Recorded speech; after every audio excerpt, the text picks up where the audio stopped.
Oh, David, we're recording. This is going to be a Still Unbelievable special. I have no idea how this is going to work.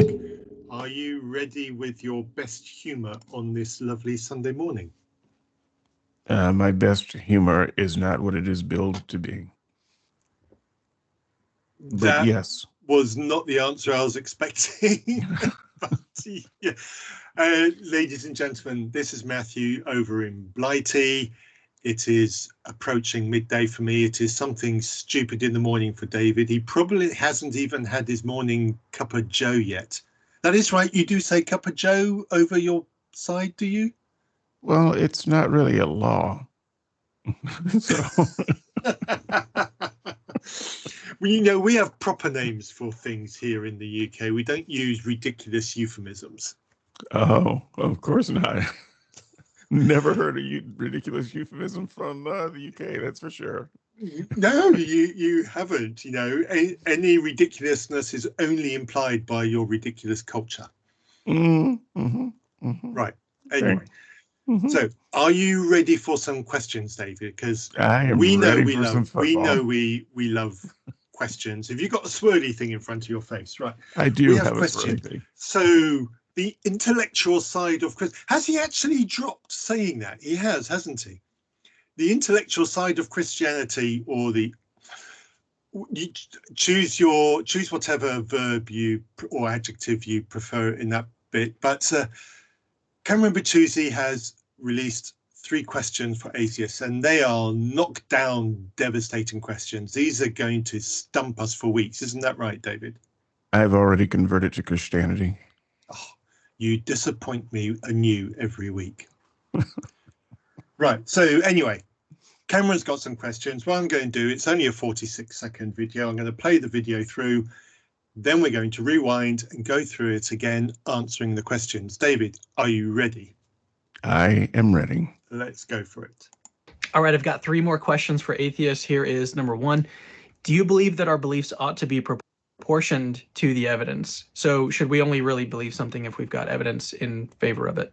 Number 2 is, if we could verify that some miracle actually occurred, would that give us a reason to think that God exists? And again, this is contingent on whether or not we could actually verify that the miracle happened. All right, number 3, and this is my final question.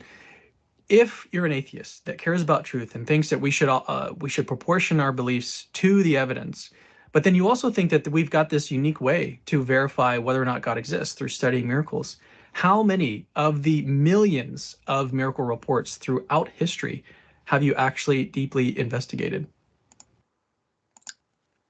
Ouch. There was definitely a sting and a jab in that final part of that final question, but we will get there. David, thoughts? I can't hear you, David. David? Okay, yeah. Oh, yeah, there we go. There we go. So my first thought is to just apologize for my end of the audio up to this point, because I had my speaker on, and I thought that I actually didn't. I've got this set up so that the speaker shouldn't have come on. So you may have heard some weird audio or slapback from my end. I apologize. It should be corrected. And so that said, my initial thought has not changed from now, which this all feels like the same question. It almost feels like he's created a syllogism that leads to a conclusion that he's not quite announcing, and each of his questions are part of his syllogism. So that's what it feels like. Yeah, this is not good faith questioning. He's trying to lead the person who's addressing the questions to a specific conclusion, and the questions are phrased to create that pathway. Right. This is a... And we've raised this point before when we've done this kind of show. We have raised this exact point. Right. But that's, I suppose that's okay. I would feel better about this sort of thing if they wouldn't phrase it as questions for atheists, because they're not questions. It's not a person who is really wondering what's going on inside of our head, and trying to have a dialogue or trying to understand something. This is a Socratic method of making a point. So we have to just understand that from the jump. These aren't questions in that sense. These are more philosophical mind teasers that are intended to lead the atheist to an "I don't know" or something to that effect, but the or to catch them in an inconsistency. But the problem with this, if you don't mind me saying something by way of introduction, is that these questions ignore the greater evangelistic truth. So this is me speaking with my Christian hat on, and from the time when I was doing this, more um, uh, or something like a living. So my coffee is walking in here, and so just trying to lean over. Thank you. Um, there's a false focus with regard to Christians and miracles. Nothing, even if we agreed, even if he did actually stomp us, which he has not, for the record, it would not lead a person. Spoilers. Oh, I'm sorry. I shouldn't have.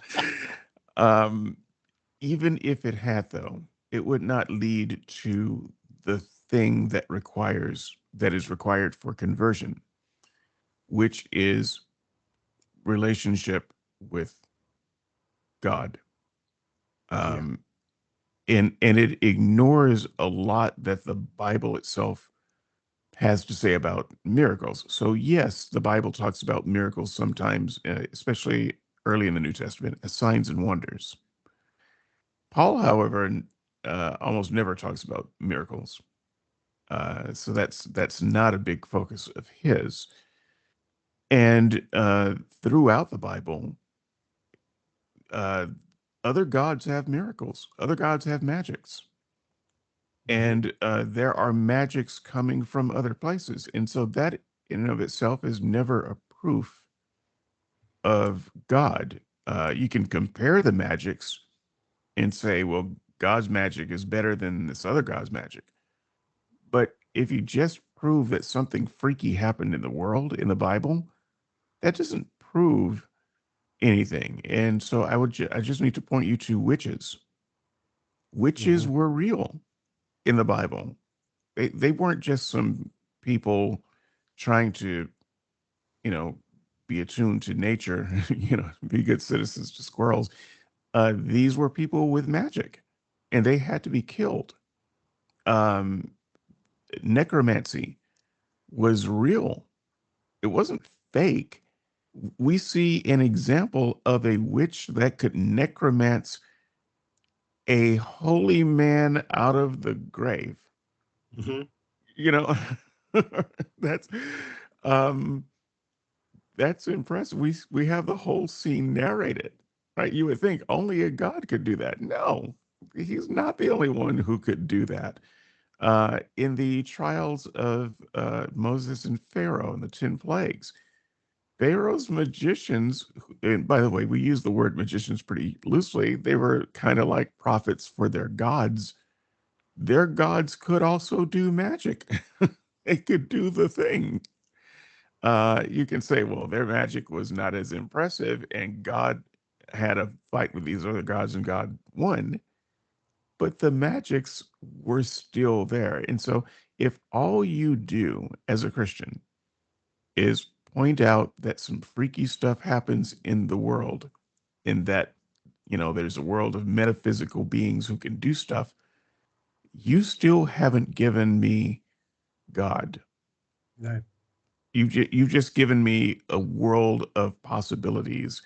And in order for me to worship God. It's not miracles that I need, it's relationship. Let me say one more thing about this, and then I'll really kind of shut up because this is most of it. I was going to break this up, but it kind of goes in together. So the last part of this is we don't need magic to have relationships, worshipful relationships with people. We never have. No. Kings of old were were worshipped. Emperors were worshipped as gods. They couldn't do a lick of magic. It wasn't magic that drew it. And I can tell you that if the right leader came along, I would follow that leader. I don't need magic to follow a leader, and to want to be like that leader and live a life based on that leader. Look at Sansu. People follow his ideas all the time. Confucius, people follow his ideas all the time. So whether military, spiritual, or political, magic is not required for any of that. And so if you show me magic, you've just shown me a world of gods and demons and jinns and so forth. If you want me to have relationship with your God, you need more than philosophical arguments, and you need more than tricks that I cannot explain.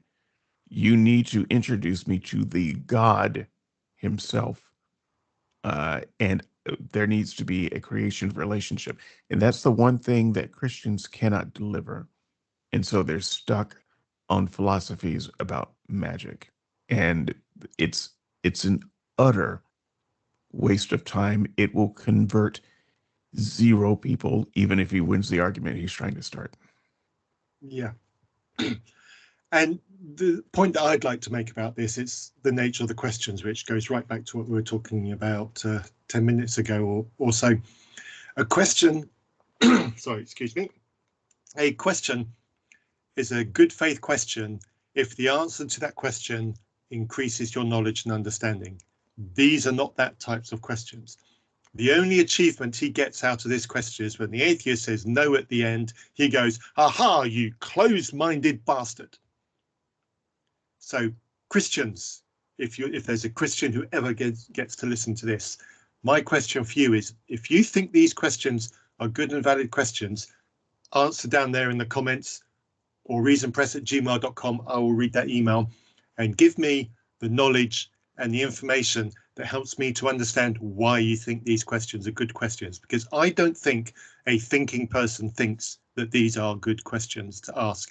And I do not respect Cameron enough to call him a thinking person, although he does use more hair gel than I do for a video, which maybe that's a good thing. I don't know. Right, shall we get on the action? It could be a piece. Now you're getting personal, David. Now I wonder if I could get one of those. I definitely need one. Yeah, I know a guy. I definitely need one. Right, anyway, question one. Let's go. All right, I've got 3 more questions for atheists. Here is number 1. Do you believe that our beliefs ought to be proportioned to the evidence? So should we only really believe something if we've got evidence in favor of it? Well, I guess yes. Is there a yes but, or is it just yeah, okay, yes, let's take that? I mean, you can travel either road, because there are a couple of paths. I mean, I believe I'm trying to think of a good example, but I mean, we believe things all the time where there's no evidence, where we don't have evidence. Mm-hmm. There is evidence. Someone else has evidence. It's good to believe, but a lot of our knowledge is passed on by people who have knowledge. And the chain of evidence is deeper down, so we get the knowledge before the evidence. This is how kids learn things. Sometimes there's immediate evidence. Don't touch the stove because it's hot. They touch the stove and it's hot. But most things that kids learn about the world, they learn from other people apart from evidence. Now, and a lot of that stuff ends up being wrong because there isn't any evidence backing it up, and it takes them until they become older kids or adults to realize it. But I would say superficially that I'm sure that there are many beliefs that we have gained from childhood that you still pick out from time to time, and you think, I've always believed this, but it turns out that that wasn't the case. So you did believe things and probably do believe things without evidence. Now, the real question, I think, to me would be how important are those things? Um, do I care if Caesar crossed the Rubicon? I do not. Uh, I don't care. Did he cross the Rubicon? He may have. If someone who says it authoritatively enough, I'll shrug my shoulders and say, okay, because I don't care. But if someone tells me that I need to cross the Rubicon with an army, and they have heard from God, and that's what I need to do, now suddenly I want the evidence, because now this becomes a more important thing and a more personal thing, and it's going to have an effect on my life. And so, are the claims different? Maybe not in some great grand philosophical sense, but one claim I don't care about, and so I can believe loosely, and the other claim I do care about, and I need more. That's a very valid point, actually. I mean, he doesn't quantify about what type of belief he's referring to. So let's just assume, for argument's sake, that he's referring to beliefs about reality. The reality is that the Windows operating system is superior to the Apple operating system. Now, I've probably Absolutely. now I've obviously just offended 1/3 of my listener audience. I'm sorry, guys. Do come back again next Not time. nearly that high. Not nearly that high. But yeah, that's the evidence is my experience. What experience do I have of the Apple operating system? Very little. If my experience was the other way around, I would probably have a different opinion, different belief. So often what it is that we believe is based purely on our subjective experiences. And often those beliefs are not objectively verifiable. They're just straight down to our subjective experience. Another belief I have, Honda is a superior car model to have. If you don't drive a Honda, you're driving an inferior car. Why do I say that? Because most of the cars that I've owned over the last 30 years have been Hondas. That is the vehicle brand that I know. I'm familiar with the engines. I'm familiar with the gearboxes. I like the combination. I don't like the combination from other cars. It's my subjective experience, and it is now a firm belief. Yeah, and I honestly, if you were, let's say, an enthusiastic gearhead for cars, and you made that statement, I could believe it on the basis that you are an authority who made that statement. I also wouldn't care. Yeah. So, so that would be the difference. I don't actually mind holding some, being wrong about some stuff, because in places where there is no evidence. I'm not gonna teach it in school. I'm not gonna teach that Hondas are better cars than everything else on that basis, because now I would need more evidence if I'm going to make some fact claims to others about the nature of reality. But I don't mind holding ideas loosely when there's no evidence, if it's presented well, and also if I don't care that much about it. Okay. So what is something that you do care about, David? Well, this is not the answer you want, but I care about audio. So I'm not a car gearhead, but I'm an audio gearhead. That's my uh, first and oldest and truest geekdom. So if people make claims about microphones, uh, I am an expert. And so now I'm going to listen to some of your claims, and I might call you out on your bullshit. in certain forums, if I happen to be in one of those and you are saying some things that I know are factually wrong and I have the receipts for.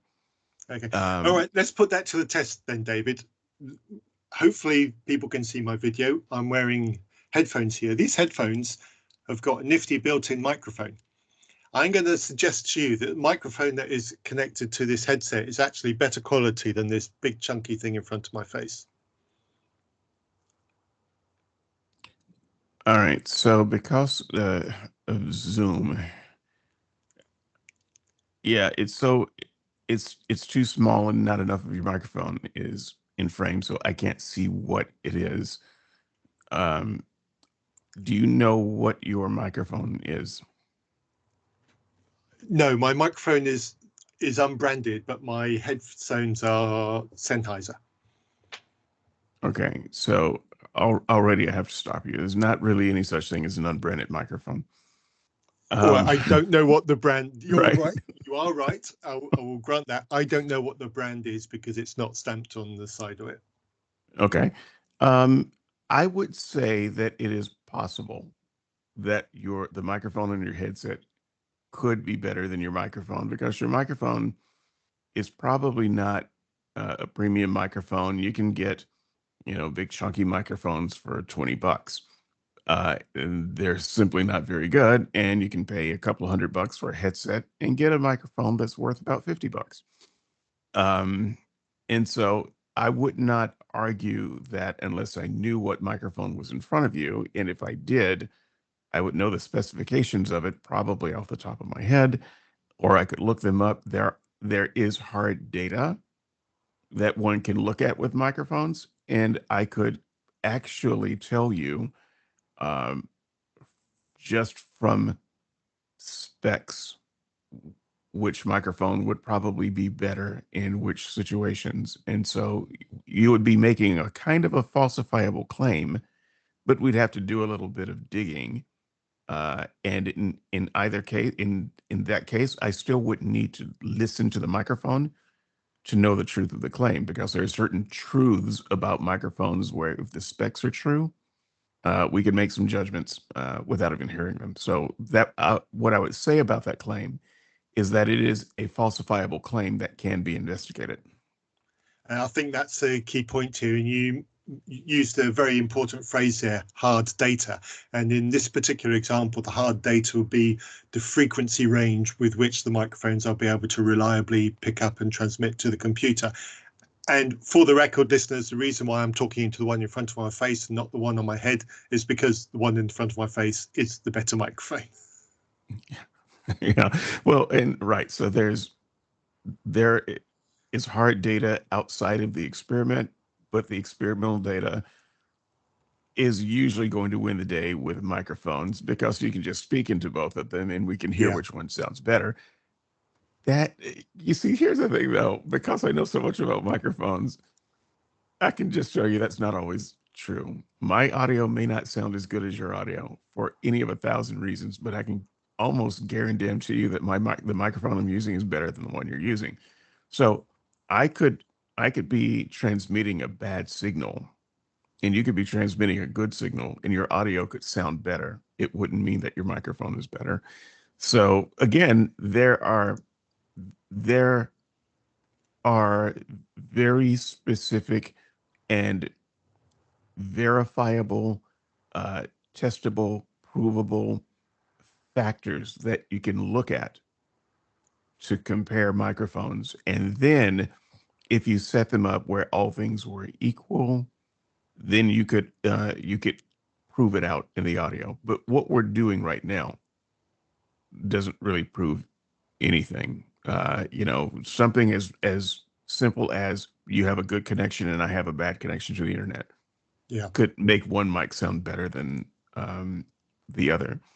But you combine that with the data that we can clearly see, then once again, you've made a very falsifiable statement that can be verified.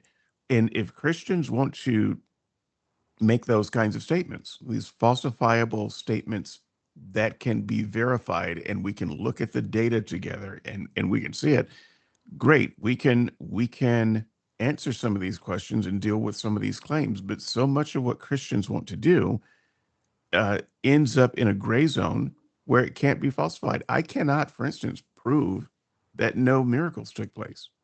Mm-hmm. I can't prove it. I've had broken bones that have healed. Was it a miracle? Well, they healed in about 12 weeks, which is about how long it takes for them to heal. I have had 72-hour flus that went away in about 72 hours. Did they go away because they went away, or did they go away because a church full of people were praying? Who can say? I can't. Yeah. You know? So it's not quite as straightforward to prove some of those things. And this is why atheists ask for miracles that are more visible. And when you do that, when you say, here's a guy, a soldier, and his leg was shot off in the war, you can see he has no leg here. So go ahead and pray his leg back, and then I'll believe. You notice that no one ever does that. They talk about miracles that cannot ever be verified. And so we're at that place where maybe you're right, maybe you're wrong, but I can't prove it or falsify it. And so in what way is that supposed to convince me of anything other than that bail is back? Yeah, exactly. I mean, we're taking an awfully long time to answer what is essentially a yes/no question, but it does help to set the theme for what Cameron's trying to achieve here. But to summarize, you and I don't really care if people believe things that are not of life magnificent importance. If somebody wants to believe that Windows is the superior operating system, if somebody wants to believe that Hondas are the superior automobile to have on your driveway, let them. The world isn't going to end because they hold that belief and it's wrong. And it's not going to end if you believe them and it's wrong. Yeah. It honestly doesn't matter.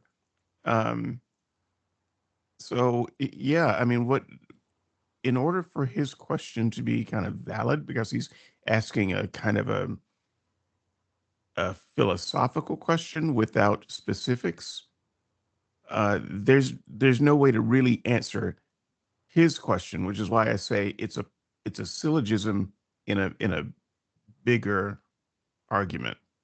So why don't we go ahead and do the thing and grant his syllogism, like you suggested a way long time ago, and say, yes, we should apportion our belief with the evidence. Yeah. Okay. And just before I move on, though, there is an important point here around this. I think it's the way I would phrase it is you portion the strength of the belief that you hold according to the evidence available. And what that means is if the evidence changes, you're very happy to change the strength of your belief or completely reject that belief and switch it in for an alternative belief because the evidence has indicated that. And that's probably the kind of answer that Cameron is looking for here. So yes, hold your beliefs loosely, with an open hand. Yeah. That's and then if one drops off because the evidence wasn't strong enough, big freaking deal. Yeah, fine. I do not hold any belief so strongly that it would shake the foundations of my well-being if that belief got challenged. However, I used to hold a belief like that when I was a Christian. Right. Let's move on. Number two is, if we could verify that some miracle actually occurred, would that give us a reason to think that God exists? And again, this is contingent on whether or not we could actually verify that the miracle happened. All right, number three. Yeah. There is an assumption in this question that it's his God and his God alone that would do a miracle. Right. So my answer to this is no. I think, the second part of his syllogism is getting a little bit more specific. So it's fairly easy to grant the first one, and it's a little bit harder to grant this one, because when he says that God exists, he means Yahweh. He means a specific God. So I would ask him, a similar disingenuous question, which is, if we could prove that a miracle happened, would that prove, would that prove that Zeus exists? Would that be good evidence to believe that Zeus exists, or that Romulus exists, or that Ganesh exists, that Allah exists? Would that be proof of it? He would say no. Of course it wouldn't. That wouldn't be reason to believe that any of those specific gods exist. And it also, as I said, wouldn't even prove that a god existed, because even in the Bible, the world was full of magic that had nothing to do with God. So it would prove that magic exists, but we haven't made a connection with God. And that is the important point here. So let's grant hypothetically, because the question is based on the notion that a miracle can be verifiable as a miracle, and that has happened. So let's grant that we have miracle X and we have verified that X is a miracle. There is no possible way it could have happened naturally. It's happened miraculously through some kind of otherworldly, unnatural, divine, whatever adjective you want, intervention. Mhm. Okay, let's take that. How do we make the link, which is what you just said, how do you make the link from that happening to what did it? And that's what's missing from this question. That's what's missing from this data. Right. And the thing is, if we ever had that scenario where we were able to absolutely validate that an event happened that could not have happened naturally and absolutely did happen through some kind of other natural intervention, people who have a belief that is a supernatural belief, every single one of those people would assign the agency of that miracle to their supernatural belief. Right. And that's what's Right. happening here. So you see, if some magic had happened, we have no indication that it's an agent at all. It just might be that someone has learned how to manipulate nature in such a way to Yep. create that exception to the rule. But now, I'll muddy the waters just a little bit and say that if that happens, that still wouldn't actually be a miracle. That would just be a better mastery over nature. Yeah. Because you found a way to do the thing. If you can teleport an apple from where you are to where I am, everybody would say, "Oh, magic!" Everybody except physicists, who would say, we had been working on that for years, and whereas we don't know how you solved all the problems, they would Yeah. not leap to, oh, God, intelligent agent doing some other magics in the world for you. So there's no reason to leap to that conclusion because you saw something that blew your mind. I saw a show, a David Copperfield show, blew my mind. I have no idea how he did it. When you're watching that stuff on TV, you just think, it's all cameras. When you're a few doors away from the front, you got to have another explanation. So Yeah. I don't have an explanation. I don't care. It's a great show. Um, but what if David Copperfield was some kind of jinn? Okay. It's a jinn that put on a great show that doesn't get me to God. But I actually want to have a little fun with this one. I wanted to give the right answer, but I actually want to grant his argument. I want to grant this point that if a bona fide miracle happens, then that would be some evidence toward a God. That's not to say it's the only evidence you need. It's the evidence that convinces, but let's say God is one of the possibilities. And so this, this is a thing that a God would do, and it happened. So let's just grant that this would be one evidence toward the existence of his God, just to see where You're we being go far here. more gracious than I normally credit you with, David, because I am absolutely not prepared to go that far, because this question is absolutely backwards.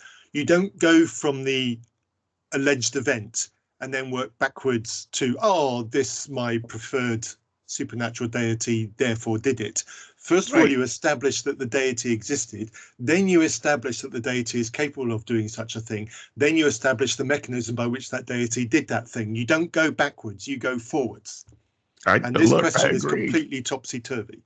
I understand. Look, it's like saying, you see, there's thunder and lightning. That proves that Thor exists.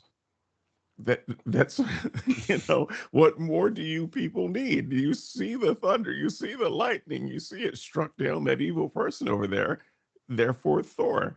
I understand why no sane person would grant this. That said, I do a thing sometimes just for my own wicked entertainment, which is occasionally I will get in one of these discussions with a Christian and grant almost everything just to play the game and see how far the argument goes and watch it still crash and burn at the end. And I believe which it will, that, listeners and which viewers, it will. So even if I grant this as an evidence for Yahweh, I don't think that we're going to get to Yahweh at the end of this. But No. You're giving spoilers away, David. Come on. Have you not learned this podcasting thing? How long have we been doing this now? I don't know. I said I converted. I thought that people believed me there, but maybe not. So yeah, let's see the third question. So I've granted his first question, which I don't actually buy. I'm not you, for the people keeping score at home, have granted the second question just for you're doing it for giggles. The shits and giggles. You're not actually being serious, are you? I didn't say shits and giggles. I edited it myself and said giggles. I have not. No, you can't have the one without the other. And of course, let's just skip over that whole inconvenient thing of the methodology by which you would establish that a miracle actually happened, because that has not been detailed. That has not been. It's just assumed that it's possible, that we have a way of doing that. We don't. But it's just assumed that that's the way I say it. If you're gonna grant that a miracle happened at all, you just as well grant the syllogism. Yeah. All right. Okay. We're having far too long. This is a 46-second video we're responding to. How long have we been going? Oh, thought that. Question 3. 20 seconds worth. Come on. Strap in. Here it goes. 3. And this is my final question. If you're an atheist that cares about truth and thinks that we should proportion our beliefs to the evidence, are you that atheist? Yes, I am that atheist. Right. Okay. Let's go. But then you also think that we've got this unique way to verify whether or not God exists through studying miracles. You gave a yes to that. I am still a hard no on this, but you gave that a yes just to be gracious. Yes, I did. But, people who have listened to the 40 minutes of me talking know what I really think. But yes, I am going to play the game, but I think he's changing it up a little bit. He is. He's cheating here, because the way he's phrased it just now is not how he phrased question 2. Pay attention. Exactly. So I caught that. And so that's it's called a bait and switch, guys. And he's a Christian. He's a Catholic converted Christian. That's what he does. That's his MO. Do not be surprised. Right. Let's carry on. How many of the millions of miracle reports throughout history have you actually deeply investigated? Boom! Gotcha, David. Okay. So I actually practiced this. I actually practiced this a little bit. I'll try not to make it sound too rehearsed. But I could do it with a none or many. Which would you like to hear?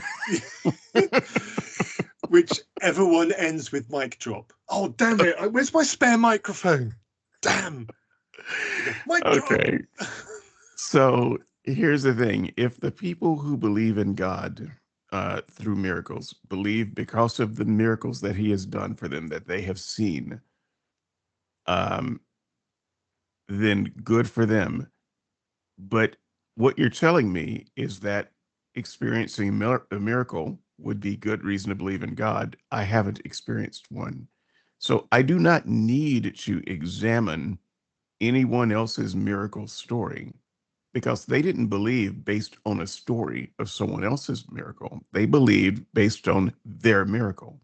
So I just want the same thing as they get. I want my miracle, my validation. You can't say it was valid for them to get a miracle and then believe, but somehow I have to believe based on the story of them getting a miracle. So I want equal access to the miracle. I don't need to examine to see whether you had a miracle. That's not what I want. I don't want knowledge of your miracle because that's not what convinced you. What convinced you was a miracle. I want the same. So that's the no part. I'll let you go. And if we find it entertaining, I'll give you the yes. Yeah, but I have someone's examined already many. typing in the comments, David. You can't give that kind of demand of God. He is not your puppet at your beck and call. How dare you be so arrogant as to make that demand of Except God? for the He's not millions your and millions toy. of people who claim that God actually does give them miracles. So once again, if God is handing out millions and millions of miracles to get millions and millions of believers, I'm not asking for anything more than what he has already done for other people. But, all right then. Okay, fine. So you can't say that God has given these millions of people miracles and that God doesn't work that way. You can have one but not the other. Yep. He has a point. That guy, he has a point. Right. So, yeah, my answer is again, he's got it backwards. You don't create something good by piling up a big amount of shit. You know, 0.0001 times by 0.001 multiple times does not get you 100. You know, it just gets you a small number. You know, if Yeah. being serious, so millions and millions of miracle reports that are all encapsulated within a belief system that encourages miracle reports is not the way you go about gathering good evidence. Right. So we can flip this over and give the, I've investigated many answer. Because here's the thing, no matter how many you investigate, you always find that there's more story to the story that the Christian gave. Mm-hmm. So whenever there is investigation, I haven't been able to do a lot of this firsthand investigation myself, but other people investigate these things. And I find inevitably, and I read those investigations, which are seldom done by Christians. When I read the details of a miracle claim from someone who takes the time to hunt these things down, it becomes less and less miracle the more details that emerged. Oh, Mm-hmm. this person, they were at this place and they got up out of their wheelchair and walked when the preacher laid their hand on them and they walked. Okay. And that's doable. Uh, and then they got back in the wheelchair when they got home because their freaking back was hurting. Uh, that's that's the part that never goes into the story. Mm-hmm. Um, I am in a wheelchair half the time these days. And someone could pray over me, arise and walk. Well, I can arise and walk. I'm gonna get back in the wheelchair. Though, um, if I'm having one of those days. So it's always stuff like that, or that something was misreported. Yes, that cancer went away. You also had 3 months of heavy chemo. that part didn't get mentioned in the story. Whenever we are able to examine these things, it always turns out that there is some other detail that throws the miracle claim into doubt.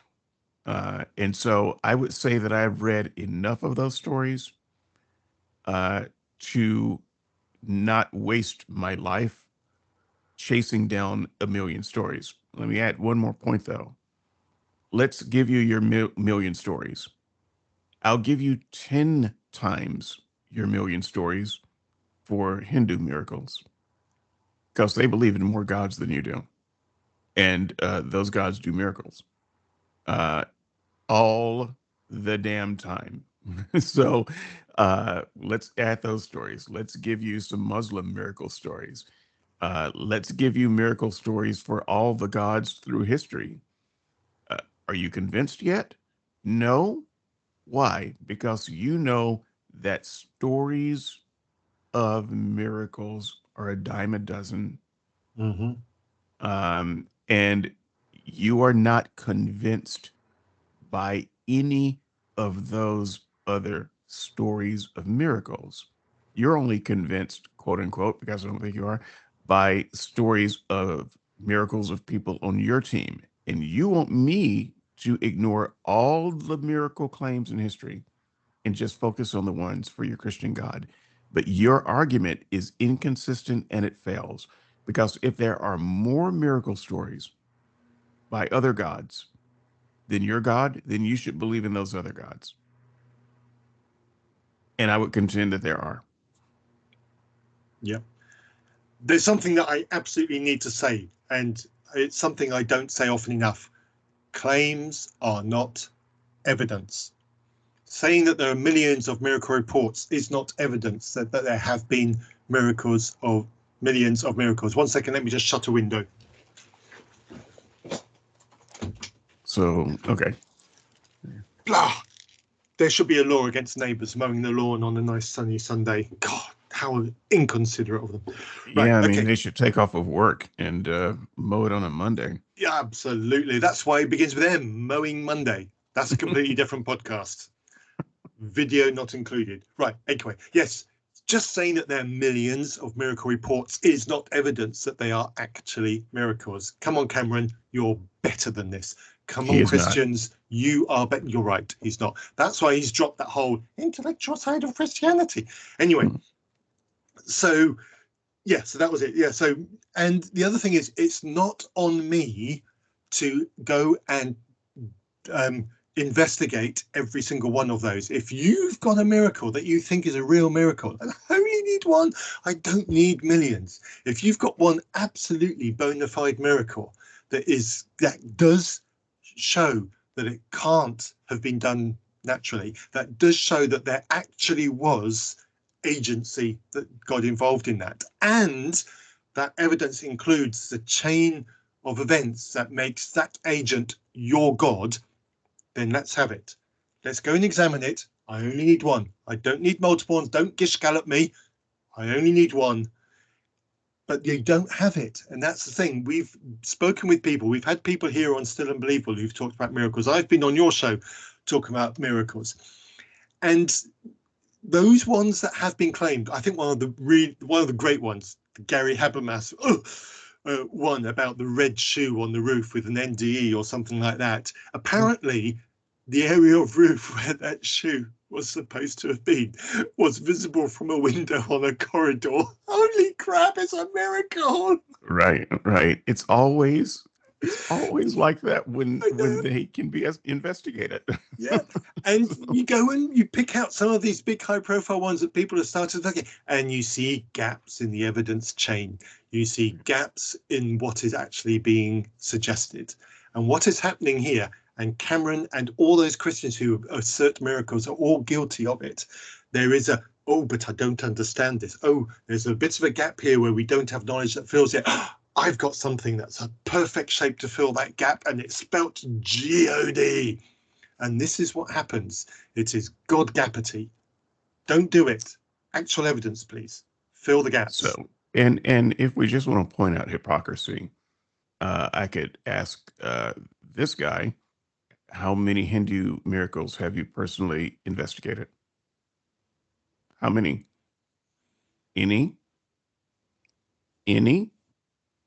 Um, Satya Sai Baba was a man from our lifetime. We would have been, babies for a lot of his work, but he raised dead people in our lifetime, and he had thousands of people around him at a time as he performed his miracles.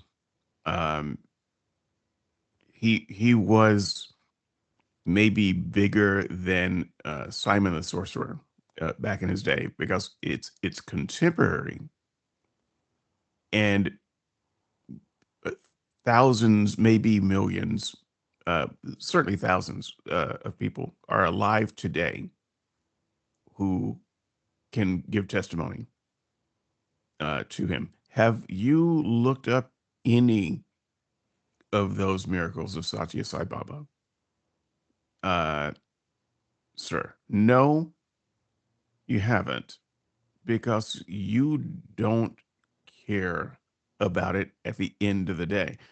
Now, his syllogism, he asks these three questions leading to a conclusion. He never actually drops the conclusion that uh, we're supposed to be led to. So this is one of the reasons why I could grant all of his arguments and still not have a conclusion that God exists. I think he's trying to do that. But let me just grant this one too, to fulfill my ridiculous drunken granting of ridiculous claims.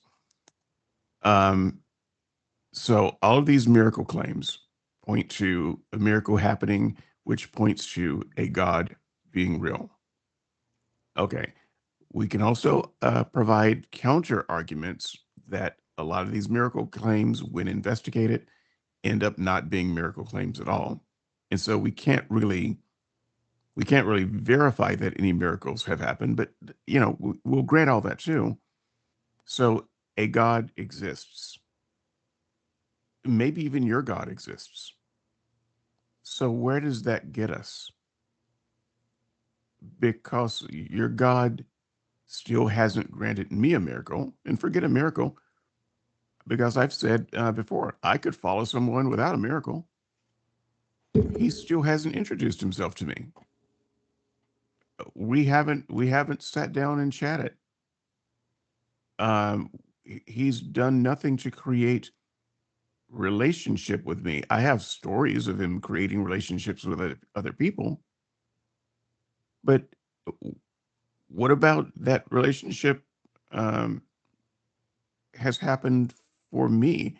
I have sought this God, despite what anyone has said. I have worshiped this God to the extent that I can worship a being that I cannot see, hear, feel, touch, or fully know is there. And I've received nothing by way of spiritual confirmation.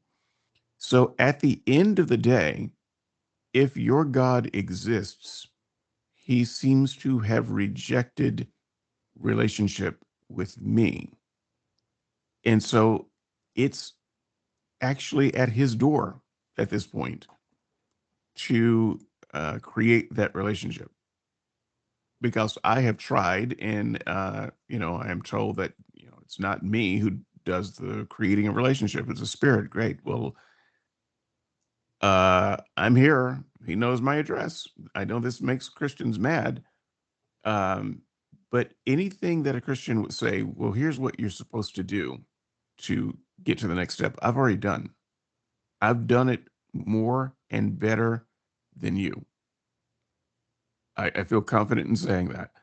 So where are we now? What else am I supposed to do? Um, I can't force this relationship, and all I can say is maybe I'm one of the people who were created as a vessel of destruction. Okay, then I'm playing my role, but I'm not going to declare fealty to one who refuses to show up, to provide his spirit in a way that makes it clear that he's communicating with me, something. So I can give you all of your miracles and the existence of your God, and we still can't get, uh, from here to there, because I can't cross that divide. He has to cross it. Yeah. I'm not using the word cross ironically. I realize I've used it a couple of times. Um, but that's, as far as I'm concerned, that's a story. And even if the story were true, where is his spirit? Where was it when I was baptized? Where was it when I was uh, a Christian and seeking him? Where was it when I was reading his Bible? Where was it when I was no longer a believer, but still asked for him to, uh, to show up and be there? Give me one good reason to not be an unbeliever. Where was he in all that times? And if I don't, uh, there's nothing else for me to do.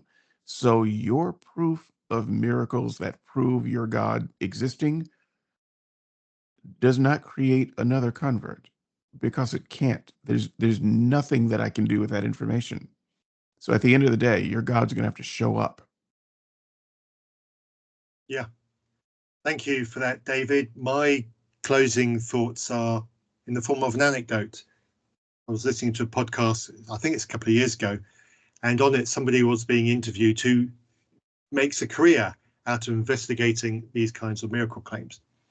And he told the story of a specific type of miracle claim, which was a statue of the Virgin Mary on the top of a Catholic church. Right at the top of the building had a statue of Mary, and on a particular day the statue glowed with an ethereal type light, and it created quite a commotion and quite an emotional response amongst the faithful and the believers.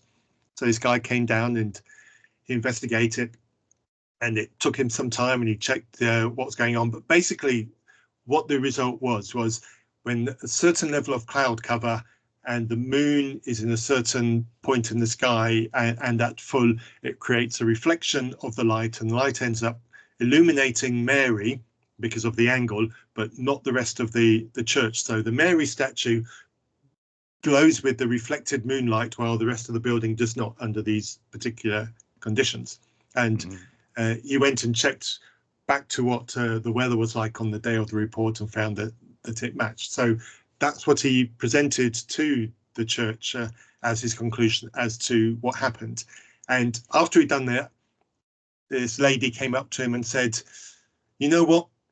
I prefer not to believe that." Mm. And that tells you all you need to know. Yeah, and honestly, I kind of said this earlier. I don't actually mind that answer so much, because yeah, as long as you believe in a God that can create the conditions that created that weather pattern, then miracle is still on the table for you. Keeps pushing the miracle back. Yeah. Yeah, I mean, so sure, that was a particular weather pattern that shows up, but why would that weather pattern show up at that particular time in that, that particular occasion that was religiously charged? And so, yeah, you can say that it's a natural incident, but who controls nature? Yeah. I'm not even going to credit that one with a polite response. David, thank you for that. We've taken an hour on a video that took less than a minute. That is just par for the course for us. This is what we do. If you're new to Still Unbelievable, if you're new to David, Skeptics and Seekers, welcome. This is what we do. We take far too long that is necessary to talk about things. Find David, find me, find our relevant podcast. Check. That's why I have my headphone microphone. Right. Check the show notes for stuff. We're cool. Hope you enjoyed it. And until next time, be reasonable. Right, David. Go on, stop recording. I hope it stopped recording. Right, okay. It's not stopping recording. Yeah, well. I guess you're going to have to edit this thing after all. It's not. Oh, well. Okay. All right. Then. I don't think that I have any control over that on my end. So, yeah, I appreciate it. Like I did a show that was a video, and it was something like 12 minutes long, and that ended up being a 2 or 3 part series to get through that 12 minutes. Brilliant. Absolutely brilliant. Yep, it's still not. And I thought I'd stop the screen share as well. This thing just doesn't work anymore. Come on, Skype, get to hang with it. All right, then, David.